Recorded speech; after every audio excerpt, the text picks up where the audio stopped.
DC মহোদয়কে বলবো যে আপনারা যে কর্ম পরিকল্পনা পাঠিয়েছেন, আপনার যদি ওটার আর্থিক সংস্থান থাকে আপনি কাজটা শুরু করে দেন। মানুষের মধ্যে একটা কনফিডেন্স আসুক। লবণদাহে দুইটা সমস্যা, একটা হচ্ছে দখল, একটা হচ্ছে দূষণ। দখল উচ্ছেদে তো আমার বসে থাকার কোনো কারণ নাই।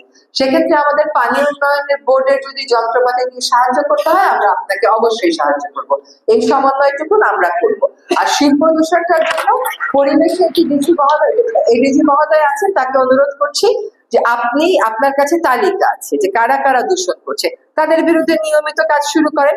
আমার 64টা জেলায় লাখে লাখে দূষণকারী, আমার ওইদিকে না যেয়ে আমি যদি একটু ফোকাস থাকি লবণদহ নদী যারা দূষণ করছে তাদেরকে আমি অনলাইন মনিটরিং এর আন্ডারে আনবো এবং আপনারা নিয়মিত পানি পরীক্ষা করবেন। প্রয়োজনে আমরা নদী বাঁচাতে দুই একটা শিল্প কারখানা বন্ধ করে দেবো। আইন নামেও তো শিল্প কারখানা চালানোর কোনো সুযোগই নেই।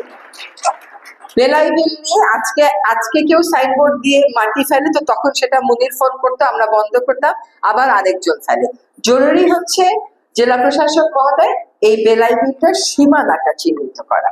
বাংলাদেশের চাইতে অনেক বেশি নির্মাণ হয় এমন অনেক দেশে আমি গেছি, আমি কোনো দেশে দেখি নাই মাটি পুড়িয়ে পুড়িয়ে ইট বানায়। ইট ভাটা যেমন বায়ু দূষণ করে, তার চেয়ে বেশি সর্বনাশ কি করে জানেন? আমাদের কৃষি জমির উপরিভাগের যে টপ সয়েল ওটা নিয়ে পুড়িয়ে ফেলে। ওটাই হচ্ছে সবচেয়ে উর্বর জায়গা এবং ওইটার 100 বছরেও রিপ্লেস হয় না। আর কি করে জানেন? বান্দরবনে রাঙ্গামাটি, খাগড়াছড়ি, সিলেট, চট্টগ্রামে পাহাড় কেটে কেটে মাটি নিয়ে আসি ভাটায় পোড়ানোর জন্য। আপনি একটা পাহাড় সৃষ্টি করতে পারবেন? আল্লাহ তাআলা বলেছেন কোরআন শরীফে যে আমি সুউচ্চ পর্বতমালা সৃষ্টি করেছি যাতে পৃথিবী আন্দোলিত না হয়।